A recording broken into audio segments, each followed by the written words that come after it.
So these are like questions that you normally see similar in your exam scenario. May not be exact, yeah, but similar. So this is good for your revision. So the IT security team of your company needs to conduct a vulnerability analysis on your application servers to ensure that the EC2 instances comply with the annual IT audit. You need to set up an automated security assessment service to improve the security and compliance of your applications. The solution should automatically assess applications for exposure, vulnerabilities, and deviations from the AWS best practices. Which of the following options will you implement to satisfy this requirement?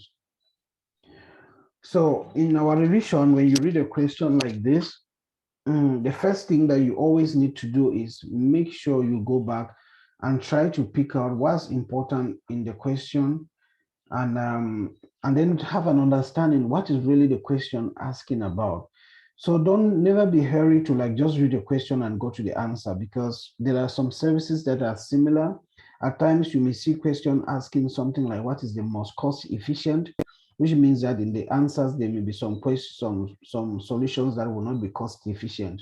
So it's always good to read a question like this, and then you go back to figure out what are the key points in the questions, and then really make sure you capture what the question is asking before you start looking at the options. Because if you read the question and you know exactly what the answer is, then you'll just be looking for the answer in the options. That means you are much more certain. But if you read a question and you start looking at the answers, you may get it wrong, right? So a general recommendation that will help you answer questions better. So I just want to leave it to all of you. Can someone here maybe pick out what he or she feels is important? Maybe just a phrase or that comes up here. It could be one or two phrases that maybe make you feel like what you should be looking for in the services that are listed or in the answer. Anyone wants to attempt to that?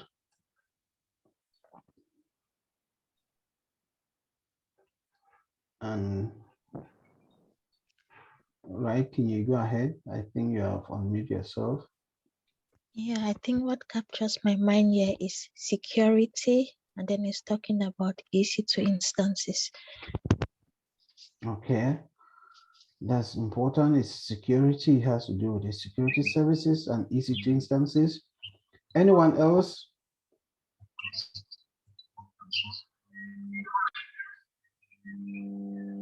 Okay.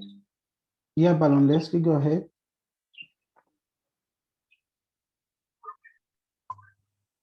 I think to conduct a vulnerability analysis. Mm-hmm. So my keyword is vulnerability. Sorry, I missed the last part. To conduct vulnerability and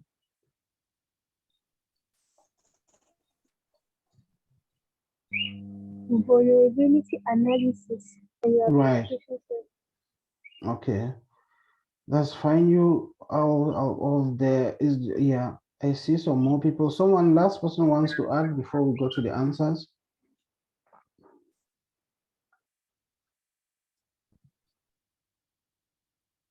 All right. So as some of you have captured security, so to conduct vulnerability analysis, that's a phrase on your application servers. It talks about EC2 instances. So you start asking yourself, which Bluetooth mode. sorry, let me mute. I think a few people again. Yeah. So just maybe unmute when you're about talking. So you start asking yourself which service will do with vulnerability analysis, which service will do with automated security assessment, right?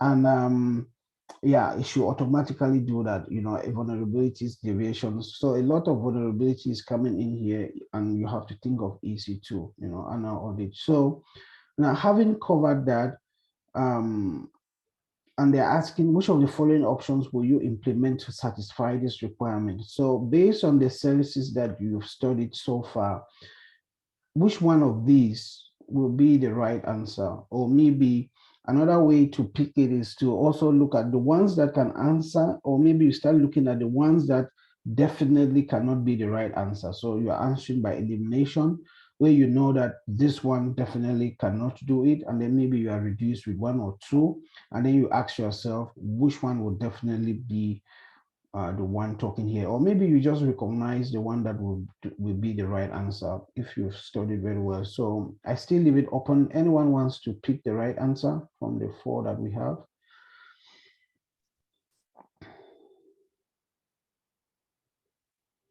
Feel free to come on and talk. It's okay.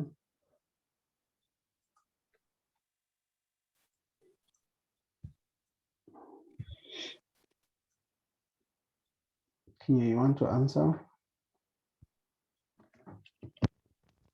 Sorry, I didn't realize I muted. Yeah, but on the chat, I've chosen AWS Inspector. Okay, all right. I didn't watch the chat. Okay, thank you for that. I will look at that. I hope maybe there are more. So someone, yeah, AWS Inspector. Okay, I didn't notice that. Yeah, three people said AWS Inspector. Right. Okay, definitely recognize that. Any different view? Right. So, all right. So AWS Inspector. I have three answers for that. Normally, three will be good for me to continue, but is there anyone who wants to explain why, for example, for those who have picked Inspector, maybe why CloudFront is not a possible answer to help those who are maybe doubting? So this is covering the part of, this question has to do with the part of AWS security model that we already did, yeah.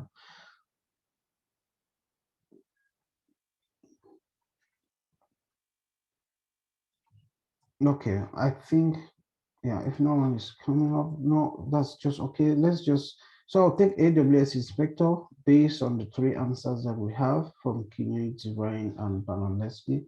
So let's see if that's correct. What did I do? Oh, right, let me see. I think I was, yeah, okay, this will give me the answer later. I didn't have review mode. Yeah, I hope we'll be able to cover all. Yeah, I thought this was review mode. Let me see. But yeah, let's just go through the questions. We'll come back to the answers, right? When we reach about 6:30, but please just keep this answer.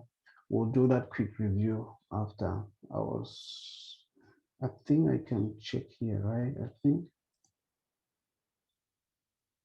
Yeah, okay, I can check. I was worried. Yeah, so oh, yeah. So if I click on check here, it gives me, it confirms that AWS Inspector is the right answer. So that is thumbs up on all of you who got it correct. And then it will also explain why the other answers are wrong. But if for those who don't know what AWS Inspector is, you see this is the definition. It is an automated AWS Inspector is an automated security assessment service that helps improve the security and compliance of applications deployed on AWS. And if you look at our question here, it was talking about automatically assess applications or exposure vulnerabilities, automated security assessment service. So Inspector by definition is an automated security assessment service, which was just a phrase that was also in this question, right? To improve security. And then Amazon Inspector automatically assess applications or exposures, vulnerabilities, and deviations from best practices. Still another phrase from here. After performing that, it goes on to explain more. And then it also talk about the fact that it also check for vulnerabilities on EC2 instances, which is what we have in our question. So if you were doubting, maybe if you were studying and you were not very sure and you wanted to check immediately what AWS Inspector is, if you always type and go to, and if you just type AWS Inspector, you always come to the page that will just define what that is, right? I think frequently asked questions will help here. So if you come to this page, it will tell you what is an AWS Inspector. It will give the same definition that we have seen, and then it will go to explain a little bit more, right? So at times, that's how you can always try to make sure that if you have forgotten the definition, or if you don't have, you are not around, you can come and read straight on that. So that explains to everyone, or gives everyone, the reason why yeah, why AWS Inspector is the correct answer. And then now let's look why CloudFront or WAF or the other services are wrong. So if you look at AWS WAF, it's incorrect because this is a firewall service to safeguard your VPC against DDoS, SQL injection, and many other threats. So this is an opportunity for you to learn what WAF is, Web Application Firewall. That is what the WAF stands there for. And it's actually used to safeguard your VPC against DDoS, SQL injection. This is also in your security model. This one we have not covered yet. It's an appliance used to transfer terabytes to petabytes of data to AWS. So it's an opportunity to learn what Snowball Edge is. You use that to transfer terabytes to petabytes of data to AWS, normally from maybe it could be from on-premises. You put data in the Snowball Edge. It's actually a device or an appliance. So you put it and then you go and go somewhere and then have that uploaded to the cloud. And CloudFront is something we call content delivery network. This was covered in the global infrastructure model. So it has nothing to do with security assessment. So if you are able to identify these other services, you easily always know they're wrong, and this one will be the correct one. Or maybe after reading this, you know exactly what the service is. Yeah. So with this, I just want to ask, is there any question here? Because this is how we're doing revision. Anyone has a question on how we've answered this, or are you struggling with why do we have this answer? Just let us know. Even if you didn't know, but at least I'm sure you know now, and you see how you should have answered, right? Can someone say yes? Let me know I'm not speaking alone.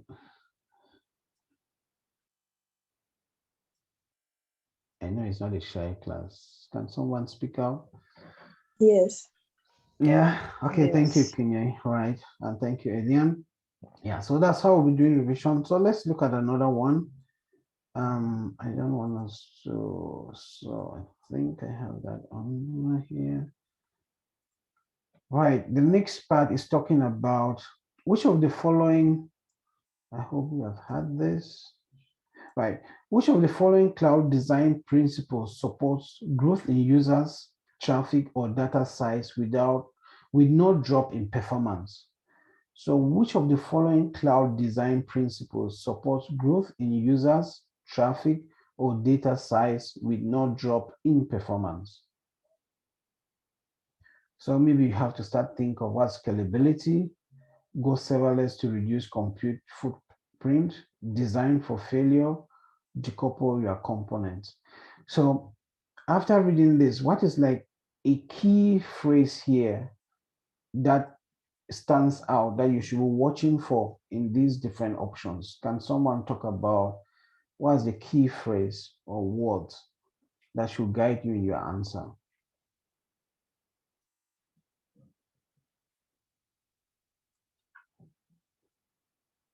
Feel free to come up and pick one. So we're still just analyzing the question, right? So what is a key phrase that stands out?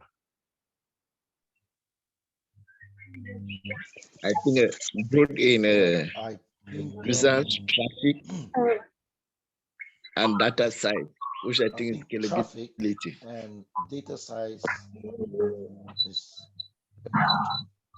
Great. I hear three people speaking. I hear growth in users, traffic, or data size from at least three people. Growth with no drop performance. I see that also in the chat. So yeah, supports growth, user traffic, data science with no drop in performance. So growth with no drop in performance. And I heard someone already mentioned scalability. So please go ahead. What will be that option that will help you, a design principle that will give that? So more answers, please. I see Baron Leslie also says scalability. Kenya supports that. Another last answer before we move. At least 3 people. There are many of you. Okay, F. Jules says also scalability. Thank you.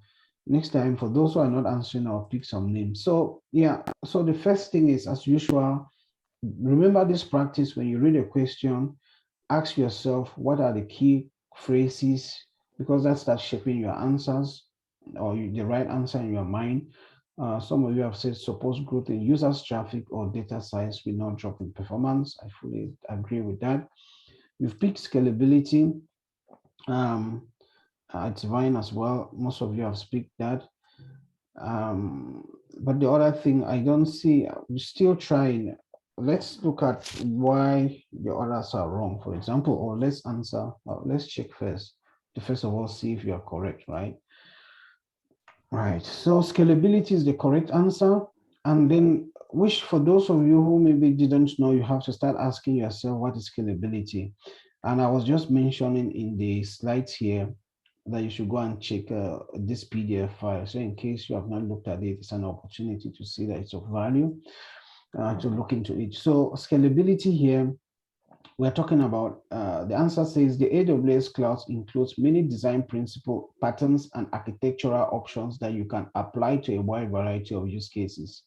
Some key design principles include scalability, disposable resources, automation, loose coupling, managed services instead of servers, and flexible data storage. So this is also an opportunity to learn about these design principles. Scalability is one of them, right? And then there are serious others, automation, loose coupling here. And then it goes to explain what's vertical scaling. You know, vertical scaling is when you are increasing the size of the resource. So maybe if you have an EC2 instances with a memory of 2 gigabytes, if you increase the memory of that EC2 instance to 4, you are vertically scaling, right? You are increasing the size of the components of that machine. But that means when maybe there's more memory needed, right? Depending on the workload you have. But if you have an EC2 instance of size 2 gigabyte in memory, and then maybe you need another 2, but then you increase by another EC2 instance. So you have 2 EC2 instances, each with 2 gigabyte memory. The combination of those 2 instances will give you 4 gigabyte memory. That's what is called horizontal scaling.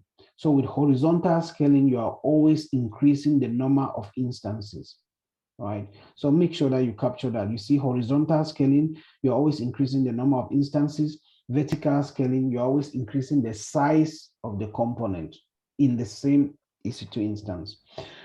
So systems that are expected to grow over time need to be built on top of a scalable architecture. Such an architecture can support growth in user traffic or data size. And you always scale when you need growth. So maybe your workload was in such a way that you needed just 2 gigabytes of memory, but because it's increasing, your memory needs to increase. So user traffic, data size can always force you to scale. So those are so scalability will help take care of that.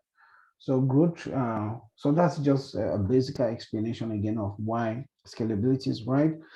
And if you were to look at the other options, one of them was what was that?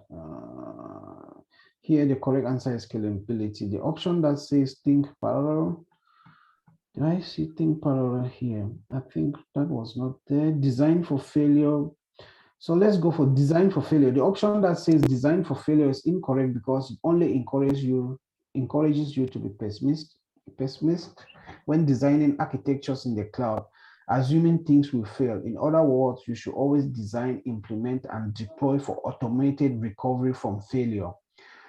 So if this question was talking about a design principle that help you to automatically recover from failure, the answer will have been designed for failure, right? So a principle that thinks of when you are designing, you are thinking of doing automation, implement, you are doing your deployment in such a way that they're automated. You are trying to ensure that if there's some failure, you'll be able to recover.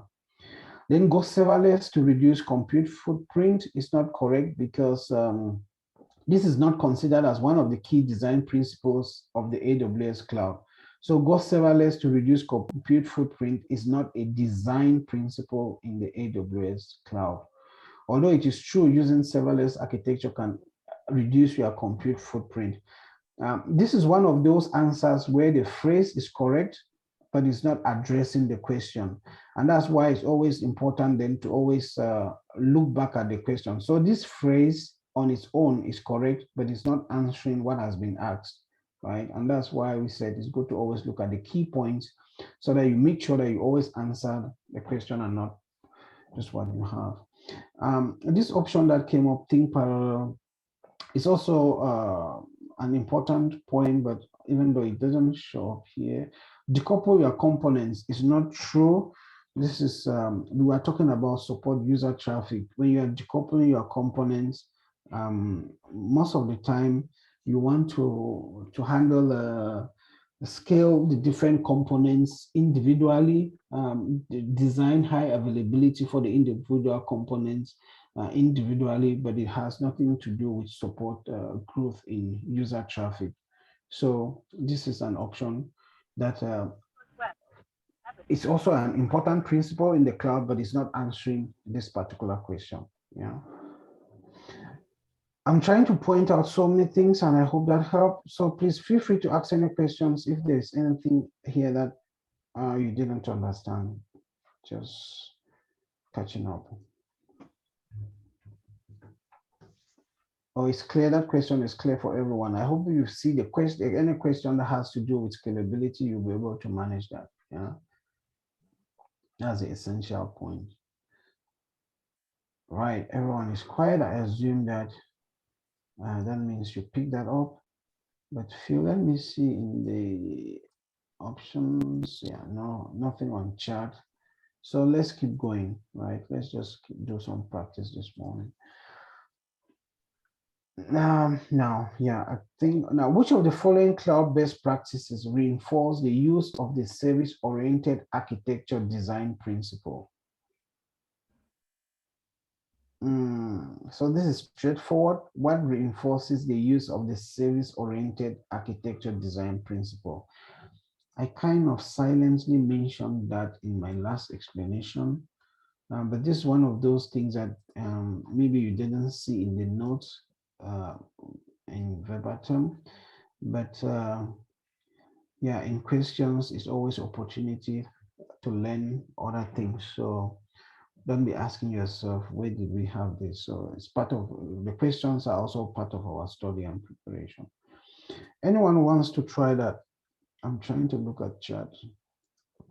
I mean, the question is clear. It's talking about a practice that reinforces the use of the service-oriented architecture. Let me see. Anyone wants to try that? What would be the answer? I would say think parallel. Okay, think parallel. That's what Kenya says. I think so. Yeah, who will want to try again? I need at least 3 answers, even if they are wrong. So we have design for failure, think parallel, implement elasticity, decouple your components. I'll call someone to try. Don't be shy to fail.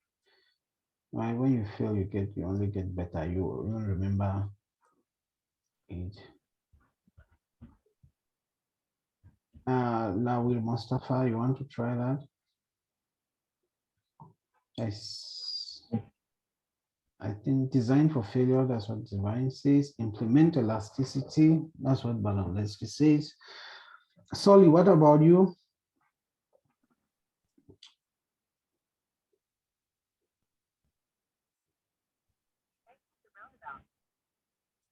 Solly, what do you think will be the right answer?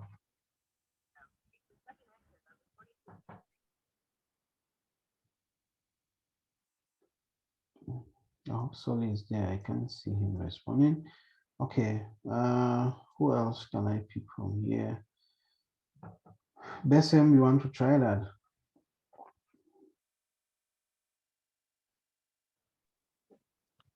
I will go with decouple your components. Okay, decouple your components. Okay, thank you. At least I have 3 people. So let me try to. So the first thing is, yeah, you'll be wondering what is service-oriented architecture, right? So I've seen a series of answers there. So because it shows that many of you are not very sure. So let's try to see if the one from Besem is correct, right? And that's the correct answer, decouple your components. So I'll take the time here to explain. So thanks, Besem, for that. And for those who tried, so watch carefully, you'll be able to know why maybe you got it wrong. So let me, the first thing is, yeah, the first thing which I'll encourage everyone to pick, I'll put this on chat. There are various best practices that you can follow which can help you build an application in AWS. The ones are design for failure, decouple your components, implement elasticity, and think parallel. So we'll try to look what these best practices are. Let me put this on chat first, because I know that you can then make notes of that, maybe your revision. Oh, la, la. I've put that on chat. So decouple your components. Decouple your components tell us that we should build components that do not have tight dependencies. So what I will try to explain here is, if you think of your EC2 instance, right? Or what can happen is at times someone can install a database on your EC2. You can, let's say you have an EC2 instance and you want to, let's say, create a website, right? There is a possibility to install a database on your EC2 instance, install a web server on your EC2 instance, and install, let's just stay with these two because I think most of you identify. So you take your EC2 instance and you install a database and your EC2 instance, sorry, you take your EC2 instance, you install a database and a web server on that instance, right?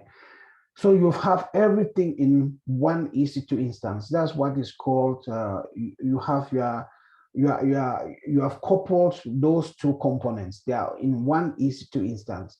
The normal, because, and what can happen is if your EC2 instance fail, your database and your web server will also be lost immediately, right? Because it's all in one.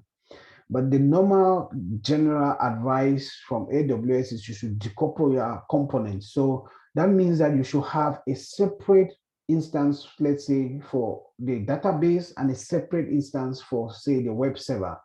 When you have those two separately, what means is that if one fails, it means only that one will fail and you can be able to manage it, right? So then that's what is called decoupling. When you think of couple, you are bringing all in one. And that is always referred to, as you learn later on, is what is called monolithic applications, where you have everything in one box. When you decouple them, you are separating them so that you manage them separately. And that will be something you come to realize that will also come often known as in microservices, right? But so the key thing here is decoupling components that we should call component. And if you notice here, we should build components that do not have tight dependencies. When you have them coupled together, they are dependent on each other, right? But when you separate them, they are more of independent, so that if one component were to die, as I explained, or remain busy for some reason, the other component in the system built will continue to work. So when you decouple them, like in this case, web server separate, database separate, if the database was to fail, the application, the web server will still be alive. But I know the problem now will be that it may not be able to get the data that it requires from the database. But I hope this gives you an idea of what decoupling is. So it's an important feature in AWS. And the cloud reinforces the service-oriented architecture. So service-oriented means you try to think of services individually, service-oriented. So you are focusing on the service. So when you are decoupling means the database as a service, you are just focusing on that service on its own. The web server is a service, you just focus it on its own. So they are separate. So the cloud reinforces a service-oriented architecture. where the service-oriented architecture design principles that are more loosely coupled the components of the system, the bigger and better it scales, right? So there's an opportunity to explain what this is. The service-oriented design principle is where you are focusing more on each service. So the database service, the web service, you could also have the application service. So you're having services on their own. Any question here or comment? Okay, no question, no comment. So, and then you see more loosely coupled the components of the system, the better the better. So you can build a loosely coupled system using messaging queues such as SQS.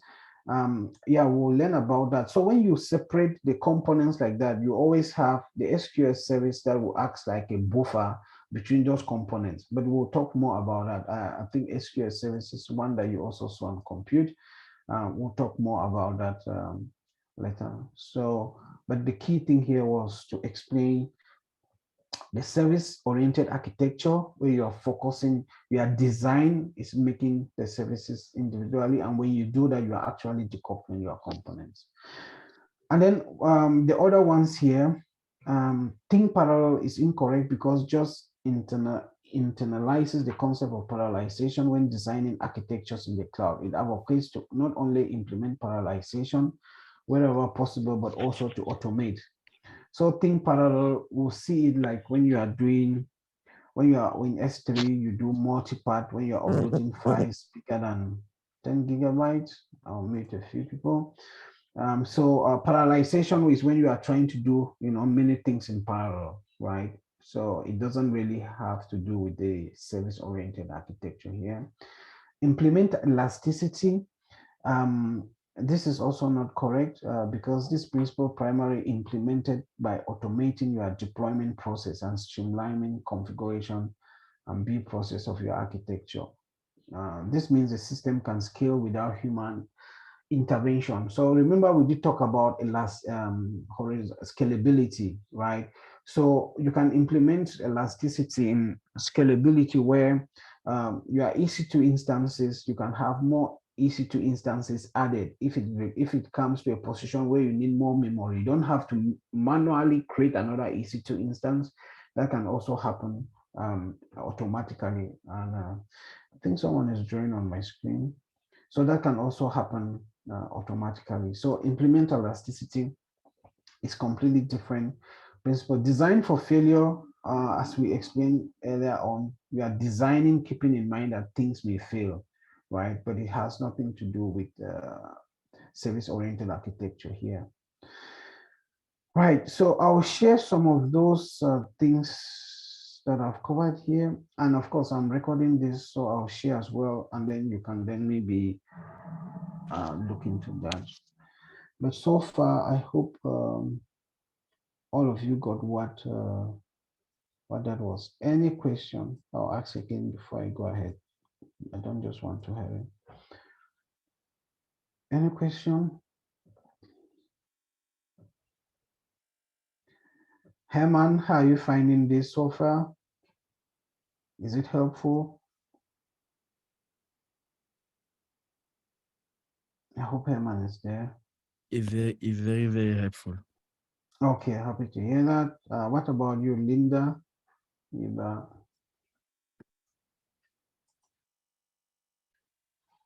I hope Linda is there. But let's continue. At least we've handled 2 questions. Let's continue to the next question. And this one looks to be very straight. We were supposed to do, we did databases last week, right? So I think this should be a good one. Which service should you use if you need a scalable, fast, flexible, non-relational database service? So before we answer that again, who can tell me what's the most important phrase here or the important phrases?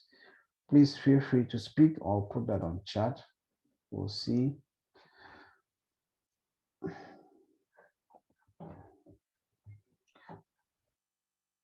So which service should you use if you need a scalable, fast, and flexible non-relational database service? What phrase there should be guiding you in your option? The options you are speaking. For me, is Amazon S3. Okay, you give the answer Amazon S3. That's fine. But I wanted to like, what is a phrase on the question here that is important that makes you think it's Amazon S3? That's what I wanted. Yeah. Yes, scalable, fast, and flexible. Okay, you pick scalable, fast, and flexible. Others are indicating non-relational, right? Database. Non-relational is that's from Divine, Besem, Jemima, right? So that, I think those are important as well. So we have scalable, fast, flexible, and then non-relational, right? And yeah, I see Jemima mention non-relational. So this seems to be, because we are talking about databases here, non-relational. So the question now is, Herman has said S3, and it's because he picks scalable, fast, and flexible. But when it comes to databases, you always have to do with, you always have to think which one is relational and which one is non-relational. So what would be the possible answers here? And then the first thing is, yeah, you have to recognize what's Amazon RDS. I see some answers coming already. Divine says DynamoDB. S3 we already had. Which other answer? True DynamoDBs. Please feel free to add another answer. Someone else who said non-relational. What would be the right answer? Come on.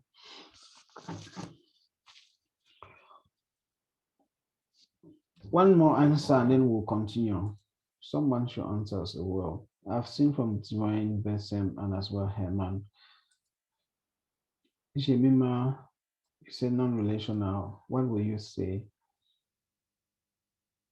That will be the right answer from these options. Okay, Elian says DynamoDB. Thank you all. So now this is a very, so this is another important area where you start asking whether you know your services. So let's start looking at this. What does Amazon RDS stands for? Who knows?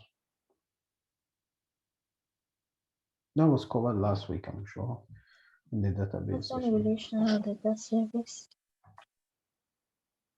Yes, Amazon Relational Database Service, right? Amazon, okay, so immediately you see Amazon Relational Database Service. Our question here is talking about a non-relational database service. And remember, it's talking about a database, right? So we are looking for a database. Amazon S3, what is Amazon S3? That was covered in storage. What do you use Amazon S3 for? Is it a database? Object storage, Divine says, right? So best for static data. What about Amazon Redshift? Did anyone read that service yet? Okay, we'll definitely see it. It's surely a data warehouse. But Amazon DynamoDB, I'll pick the one that most of you answered. So, and then let's check if that's correct. Right. So Amazon DynamoDB is correct. And for anyone attending these sessions, DynamoDB is a very peculiar service here with Cloud. Make sure you always know what it is. So the first thing is, so this is where looking at the key points help, right? Remember, we were looking for a database service. When you think of a database service, because we need a scalable, fast, and flexible non-relational database service. So the key word here is a database service. From all these three, this is a database service, this is a database service. This also has to do, it's a data warehouse, but we'll see more. But this is more of an object storage, so it doesn't fall in line with database service. Now, when you identify, the next thing is which one of those is non-relational. This is relational, so it already goes out. And then this one was storage. Redshift is our warehouse. And yeah, DynamoDB is always, it's a non-relational database service. So Amazon DynamoDB is a fully managed non-relational SQL database that provides fast and predictable performance with seamless scalability. So yeah, so this is as I emphasized, remember for the practitioner exam, the key thing is knowing the different services and what they are, right? So this goes to give more information about DynamoDB, right? It lets you offload administrative burdens of operating, scaling a distributed database. And it also offers encryption at rest, and which eliminates operational burden. So you can read more about DynamoDB. But then just to remember, I'm just looking at chat to make sure there's no question or comment to address. So just remember, Amazon Redshift is a data warehouse service that is specifically designed for online analytical processing. We'll come more online analytical processing. We'll explain these terms again later. RDS is a relational database service that is used as a relational database, as the name implies. S3 is used as a scalable object storage, mostly for static data. So you can store pictures, videos, any data that is static on S3, right? So that's how you answer your questions. Always look at what is the main points, and if you capture them correctly, then you'll be able to figure out what is the right answer. Okay, but when we'll do that a couple of times before you take your exam, you get the drill. And if you also play your own part by being consistent in studying, you realize that the exam is reachable. Okay, any question before I continue? Okay, I'm taking a longer time to explain all this because it's our first kind of session like this. But as time goes on, you'll be getting used to it. Okay, let's answer a question here that maybe seems to do with, I think this responsibility, which are shared responsibility model. So which of the following does AWS automatically handle for you? Select two. So which of the following does AWS automatically handle for you? Select two. I'll just give a hint that think of the shared responsibility model, right? That we covered also in security. So what will be the answers? The first one is introduce updates and patches to EC2 guest operating systems, secure AWS data centers from environmental hazards, make sure your data is safely kept and replicated between AZs, provide web application firewall protection to your public endpoints, introduce updates and patches to EC2 hypervisors. Please go ahead and give your answers. You can come on say it, or you can also put them on chat. I'm looking.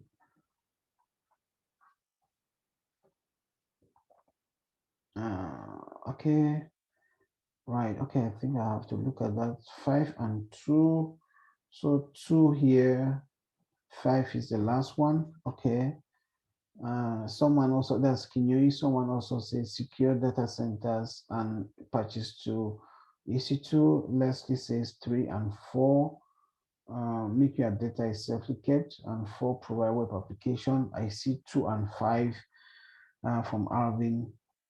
Thank you all for your answers. And yeah, definitely most of you are getting this. So let's try to look at this individually. And I hope I can have that immediately. Shared AWS shared responsibility model. That's the guidance, but I'll go to the answers. And all right, so this is what I was saying, that's definitely going to help. It was covered here, but let's look at the answers. So introduce updates and patches to EC2 guest operating systems. I think that was not picked at least. Yeah. Secure AWS data centers from environmental hazards. I think I had more people pointing this one. So you are looking at what does AWS automatically handle for you. So remember the data centers, you as a customer, you don't have access to it, right? You have to AWS take care of the data centers. Make sure your data is safely kept and replicated between ease availability zones. Now, that is something you have to think about carefully, because remember, we talk about security of the cloud and security in the cloud. Now, is AWS the one responsible to do this? I don't think so. Provide web application file protection to your public endpoints. Is that security of the cloud or security in the cloud? Who is responsible to do all of that? Is it you or AWS? That's another part of the question. Introduce updates and patches to EC2 hypervisors. I see that's what Alvin, I'm picking what Alvin, Linda, Divine, that's the majority, and Kenya have taken, right? 4 people have picked these answers. So let's look at them and see if they are correct, as well as review if the other ones are wrong, right? So as you have seen, these are the things that AWS will automatically handle for you. They will secure the data centers. They will introduce updates and patches to EC2 hypervisors. And I'm happy none of you picked the first one, so I think you really do know the separation here. The EC2 guest operating system, it is the customer that actually introduce updates and patches to it. But when it comes to the hypervisor, it is AWS that do so, right? So at least everyone got that the first one was wrong. But when it comes to taking care of data and ensuring that it's replicated between AZs, that's the function of the customer, right? AWS have those availability zones existing. Depending on how you want the data to be replicated, that's your responsibility.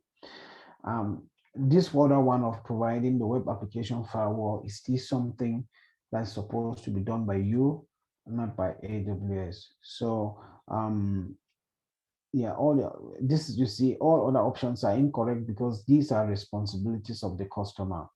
So this is more of understanding that security of the cloud and security in the cloud. The customer is responsible for security in the cloud.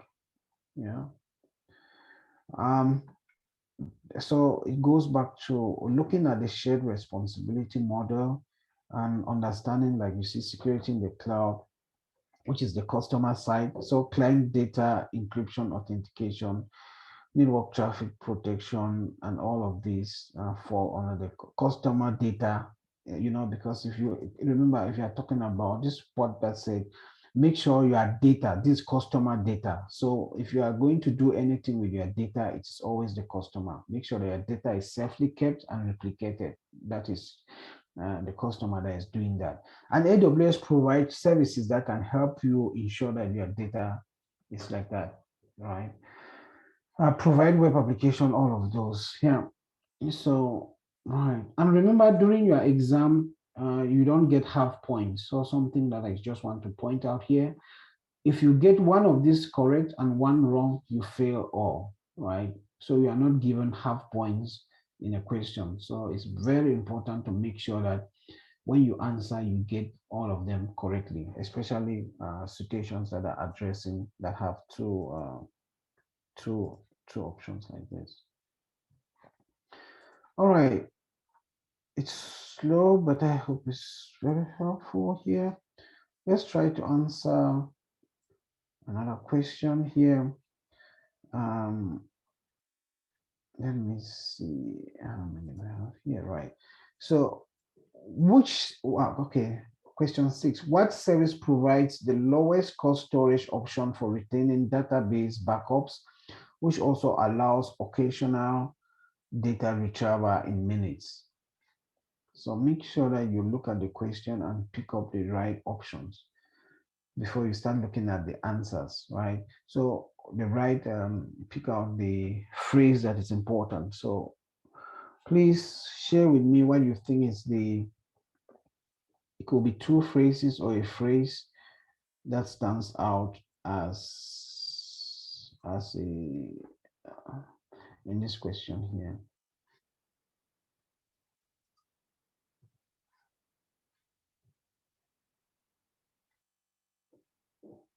Can someone type that out?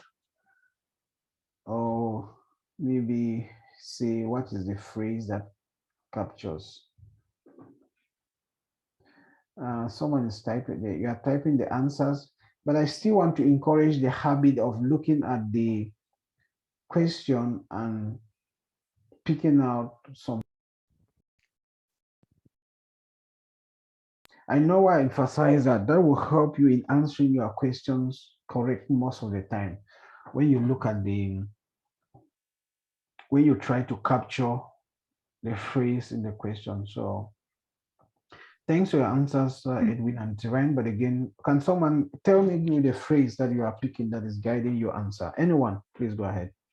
It should be a storage that will allow occasional retrieval of data and in minutes.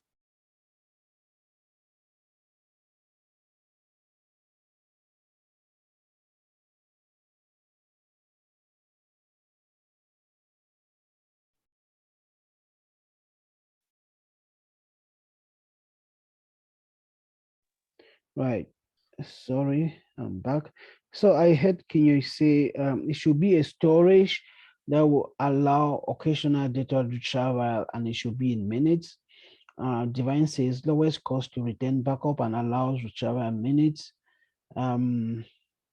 So in minutes, right? So I've seen three. Okay, so all of you are picking out Amazon S3 Glacier Flexible Retrieval. So we're talking of database backups, right? So let's look at that. For those of you, so this is the option that three of you have picked. I don't know, is there any other person? Alvin, Kinyoi, and I think Divine, three answers for that. Let's try to see if that's correct and maybe why the others are wrong. Absolutely correct. And remember, it says what service provides the lowest cost storage option for retaining database backups, which allows occasional data retrieval in minutes. I noticed someone said EBS, but remember, when you are trying to store data, right? When you are trying to do backups, S3 is always where you can think of backups. EBS is elastic block storage, not really effective for doing backups, and EFS also similar. It's just more of a shared file system, but much more not really advisable for that. So let's try to look at the explanations much more in detail here.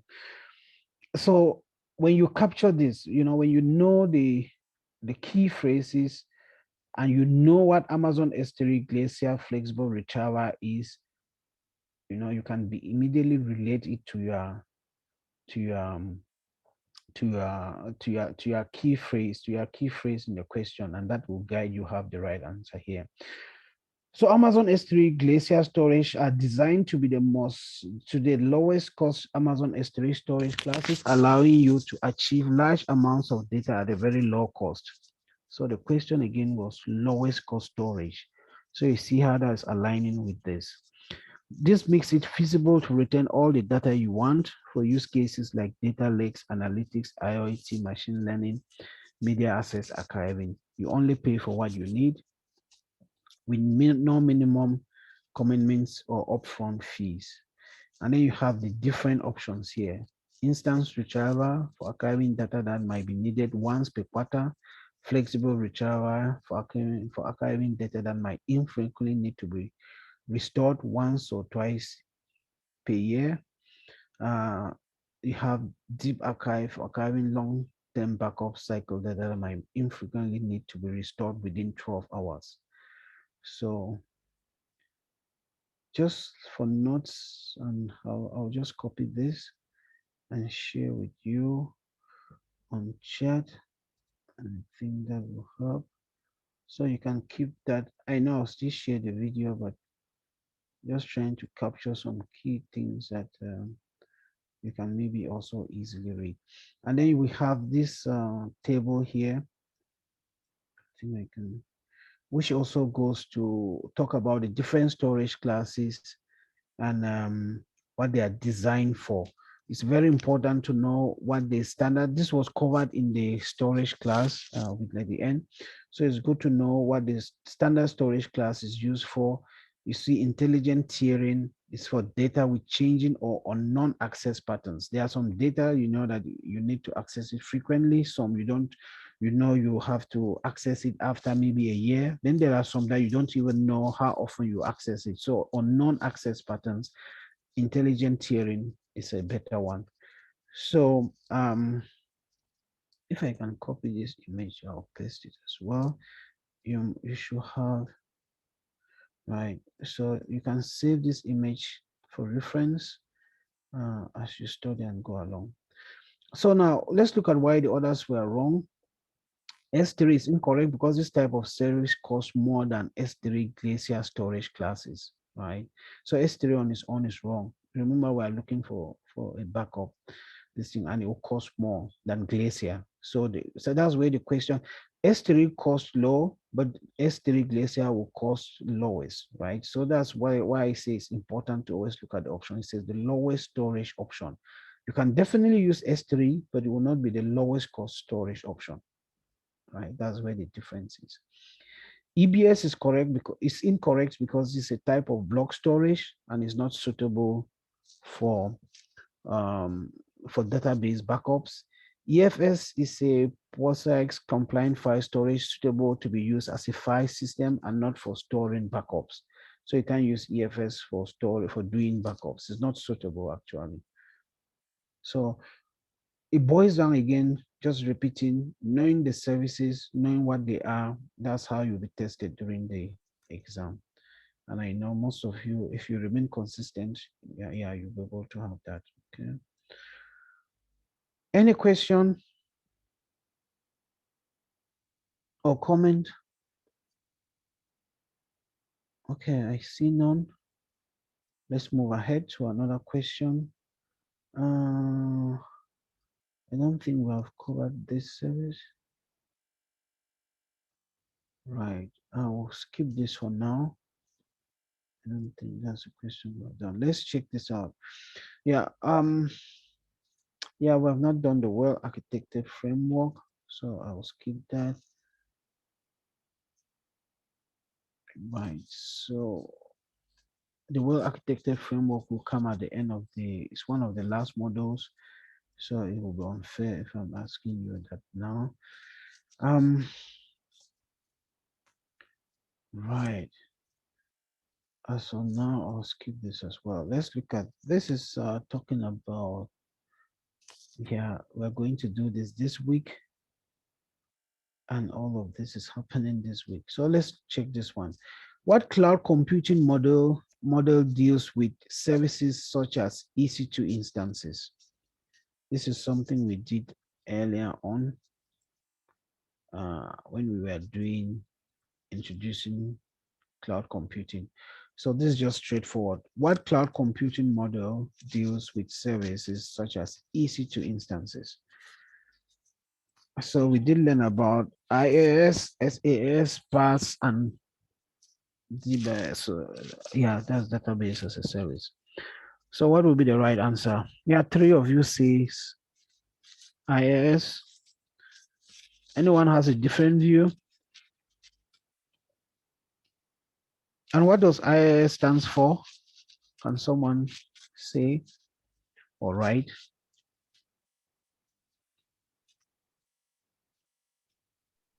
Infrastructure as a service. Okay, thank you, Kinyui. So infrastructure as a service, thank you as well, Divine. So 4 people, thank you, Linda, as well.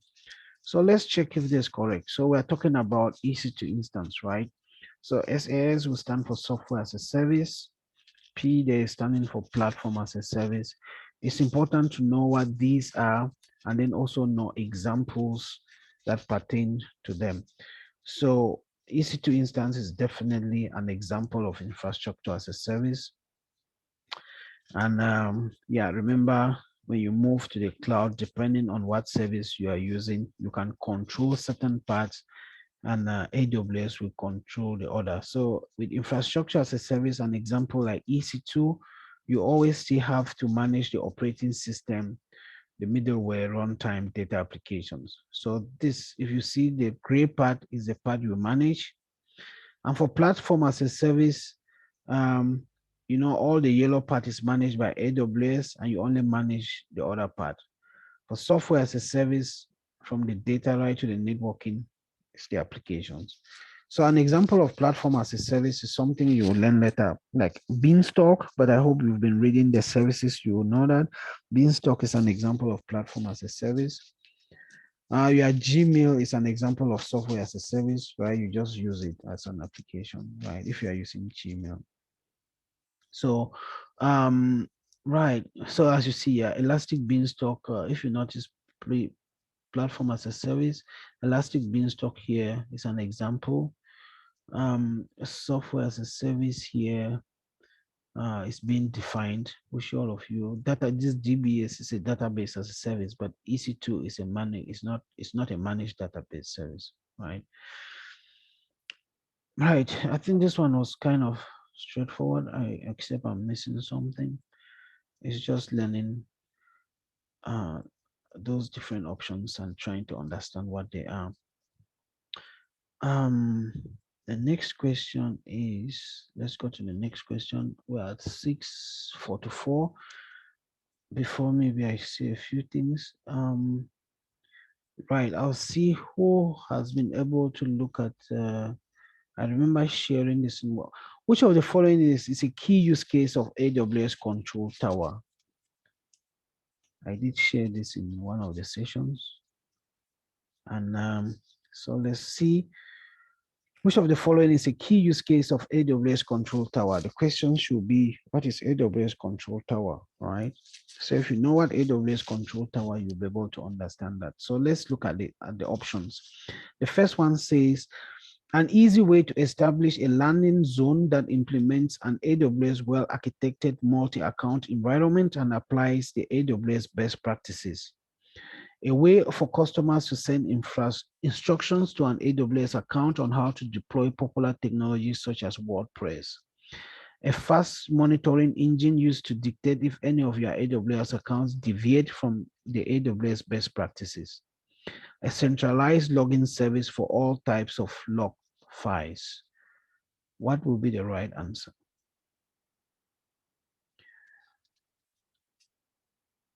Can you say it's one, right, or A?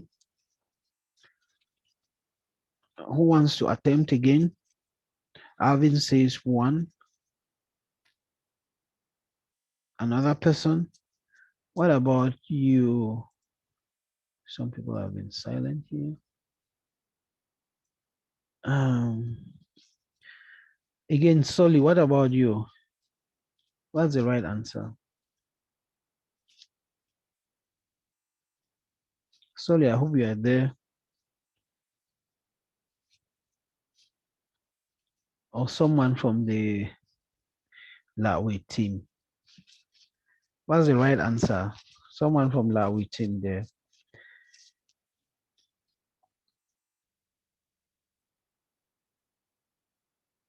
Come on, girl. I know there are many of you behind there. So I have 3 people who have said one.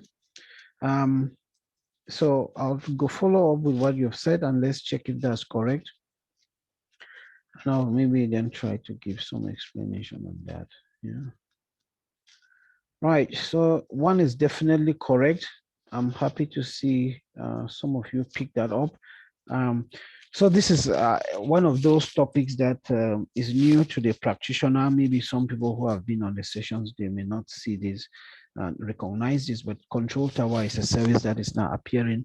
And I did share a note on what this was. And I know when you were doing the billing and pricing, you did encounter AWS organizations, which was also dealing with multiple accounts.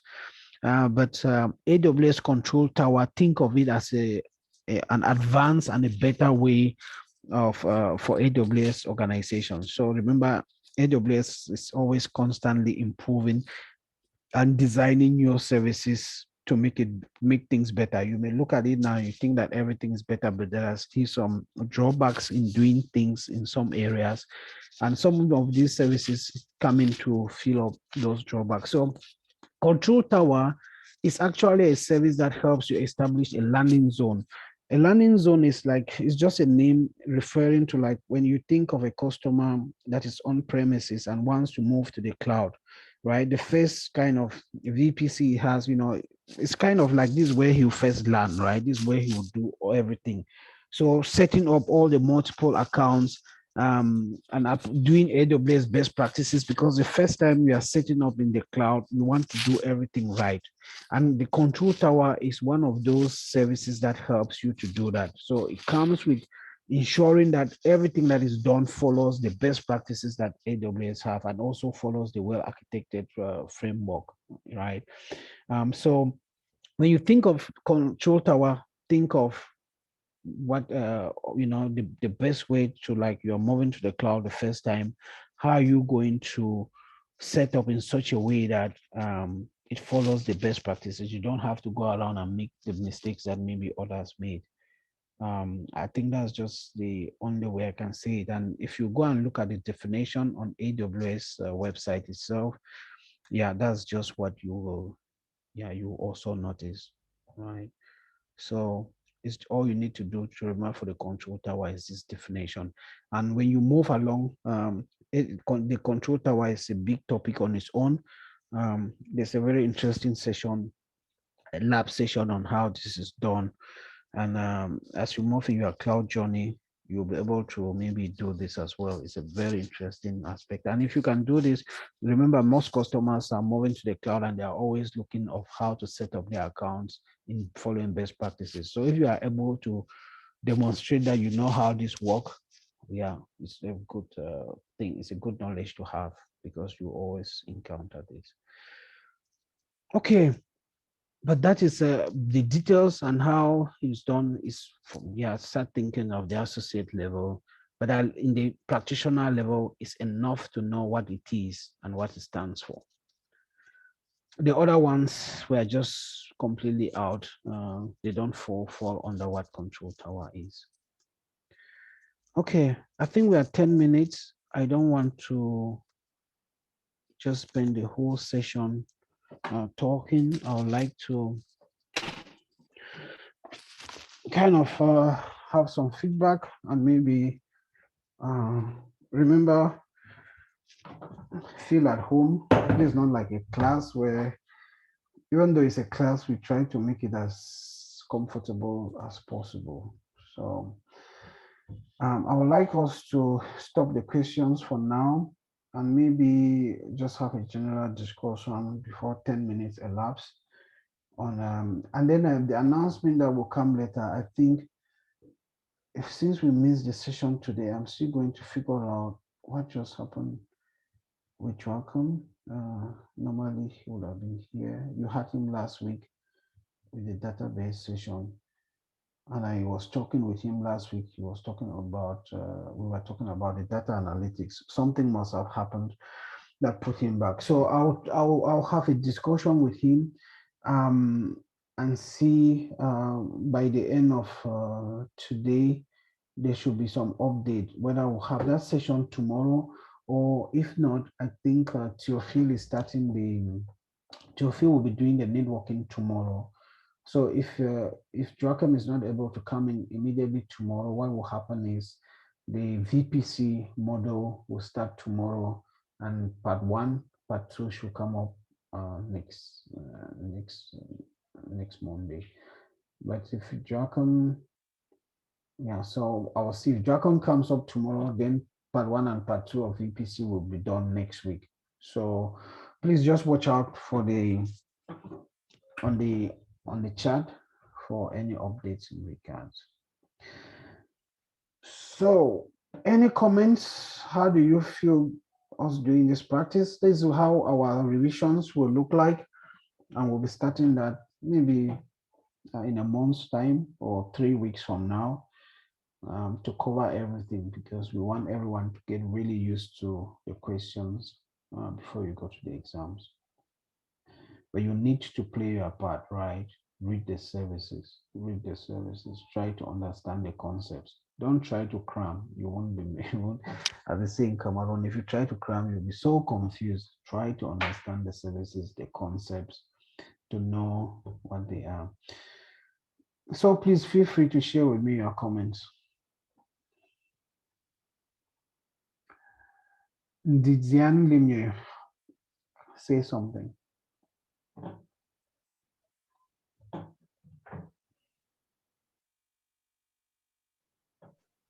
I was actually typing in the comment section.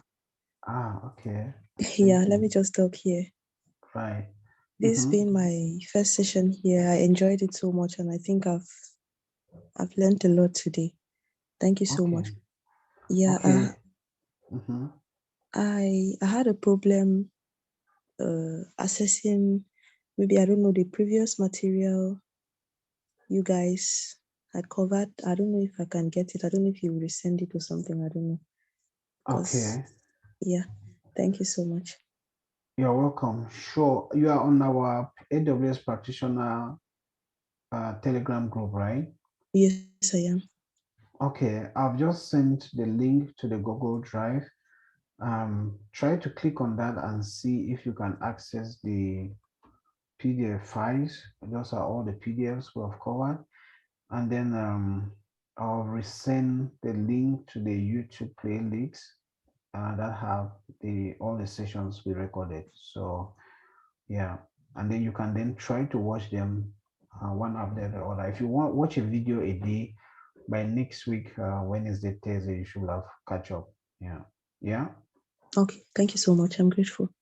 You're welcome. And yeah, definitely very unfair. I didn't pick you up, and then your first day, and we're having the quiz revision. So nice to know you did learn something. Appreciate that feedback. Great. Thank you. Thank you too. Great. Okay. So I'm sending the link to the playlist of the videos we have. You can just start watching out through the end. So yeah, more comments or maybe thoughts on what we did. F. Jules, what do you say?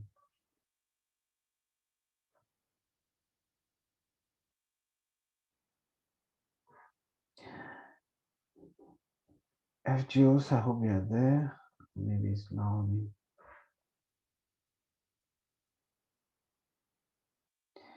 And I'm sure, Jemima, this was also attending the session, but I know you've been watching the videos, but I'm sure this is your first day. Do you want to comment? You came when we are just doing questions and answers. Don't feel at home.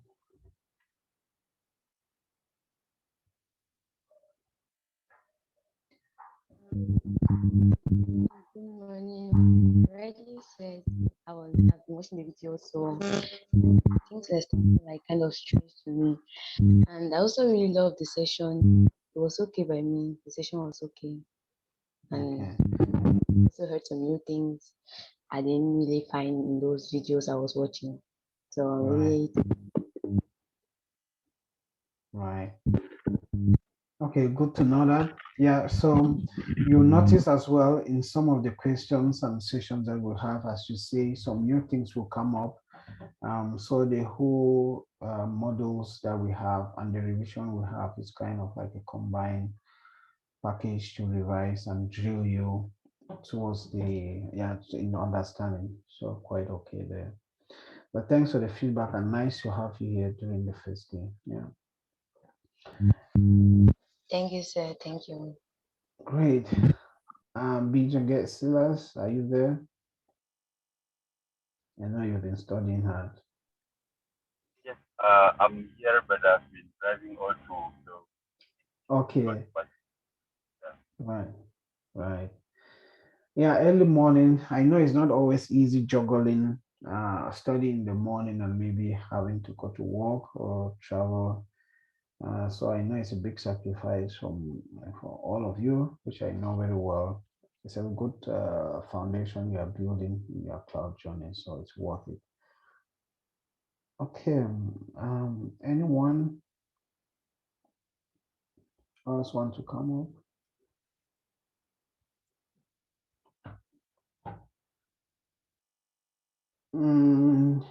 Alvin, surely, yeah, at least it's better now. You're not getting about 4:30 in Bamenda, right? So it's 5:30. I hope it's much more better. Or I don't know if this time works better, or maybe it does not work better for you now. Alvin is quiet. Yeah, maybe not there for now. Edwin, Yes. Good morning again, everyone. And it's my first session. I've been doing some studying behind. Sorry for my voice. The changing weather, the cold is getting to me. oh, okay. But it's rather fortunate that we didn't have the lectures today and we did some revision, because it's given me a broad perspective onto my cloud journey and how I want it to be. And I also want to take this opportunity to commend you for all the work you're doing. It might seem little to some, but it's very massive, some of us. Okay. I've definitely learned something today. Great. And I look forward to the further sessions. Great. Happy to hear that. Yeah. So yeah, we make a good use of this morning. Just and then at least position everyone to keep seeing how exam can look like. I'm happy you did learn something as well. Yeah. Kinyoi, how is this helping you? You were very active. Nice to see that. So tell me, how is this revision or yeah, session of today?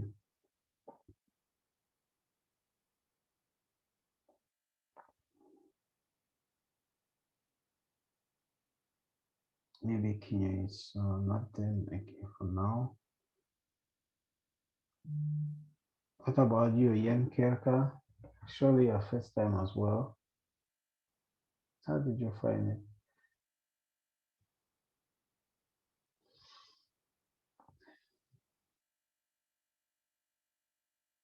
Okay, but I'm sure, yeah, surely I will leave that here. Maybe some people are not able to talk now. I'll set the recording.